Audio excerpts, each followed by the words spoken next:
আসসালামু আলাইকুম। কেমন আছেন আপনারা সবাই? আলহামদুলিল্লাহ আমি ভালো আছি। Welcome back to my channel রোমানাস cooking and village life. আজকে আমি আপনাদের সাথে একটা ভিডিও রেসিপি শেয়ার করব। এটা আমি প্রথমে ইউটিউব দেখে বানিয়েছিলাম। প্রথমটা ফ্লপ হয়েছে, পরেরটা যাক মোটামুটি। তো একেবারে বেলা ছাড়া পাতলা রুটি কীভাবে তৈরি করবেন, হয়তোবা আটার রুটির মতো ওই রকম রুটির মতো হবে না, তবে বেলা ছাড়া ঝটপট এভাবে রুটি বানানো যায় সেটা আমি আপনাদেরকে দেখিয়ে দেবো। এখানে আমি 3 কাপ পরিমাণ আটা নিয়েছি। তারপর পরিমাণ মতো লবণ দিয়ে আস্তে আস্তে পানি দিয়ে একটা ডো তৈরি করতেছি। একটা ব্যাটার তৈরি করতেছি। তো প্রথমে আটাগুলো দলা বেঁধে যাওয়ার কারণে আমার পরে হাত দিয়ে এটা ভালো করে মেখে নেওয়া লাগছে। তো এভাবে আমি আটাগুলো আর একটু পানি দিয়ে ভালো মতো মেখে নেব, একটা ব্যাটার তৈরি করে নেব।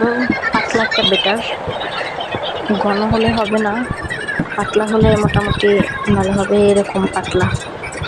তারপর কড়াইতে আমি হালকা তেল ব্রাশ করে নেব। তারপর এখানে আমি 2 থেকে 3 চামচের মতো দিয়ে দিছি। দিয়ে এরকম হয়ে আসলে তারপর আমি একটু উল্টাই দেব। ঠিক আমারটা এরকম হয়েছে, পিছনটা এরকম হয়েছে। ইউটিউবে আমি যার ভিডিও দেখেছি বা অনেকগুলো ভিডিওই দেখছি ওনাদের একেবারে রুটির মতো ফুলছে, বাট আমারটা ফুলে নাই। তারপরেও নাই মামার চেয়ে কানা মামা ভালো, এরকম একটা প্রবাদ আছে না, ঠিক এরকমই হয়েছে কিছুটা।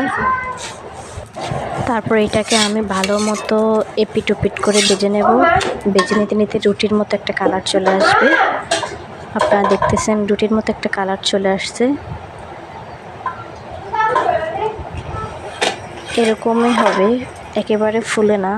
ওটা জানি না ওনারা কীভাবে ফুলেছে, সব কিছু দেখিয়ে করছি তারপরেও ফুলে নাই, বাট এরকম হয় আমারটা। এপিট ওপিট করে ভালো মতো ভেজে নিলে ঠিক রুটির মতো একটা কালার আসবে, আর খেতেও কিছুটা সিদ্ধ আটা রুটির মতো লাগে আমার কাছে।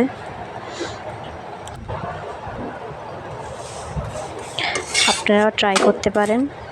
তবে আমি মনে করি বেলার ঝামেলা ছাড়া এটা মোটামুটি ঠিক আছে। আর একটু তেল দিয়ে ব্রাশ করে নিলে এটা পরোটার কালার চলে আসে, খেতেও পরোটার মতো লাগে।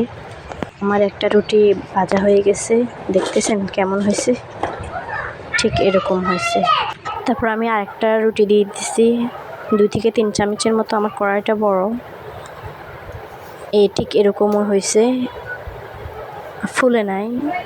যে জায়গা দিয়ে পাতলা ওই জায়গা দিয়ে একটু একটু ফুলছে। এভাবে আপনারা বানিয়ে নিতে পারেন, আমি আপনাদের সাথে মিথ্যা কোনো। আপনারা চাইলে এভাবে ট্রাই করতে পারেন, ঝটপট রুটি বেলা ছাড়া ঝামেলা ছাড়া। তো আমার রেসিপিটা কেমন হয়েছে কমেন্ট বক্সে জানাবেন। আজকের এখানেই দেখা হবে আবার অন্য কোনো ভিডিওতে। ততক্ষণ পর্যন্ত আপনারা ভালো থাকুন, সুস্থ থাকুন। আল্লাহ হাফেজ।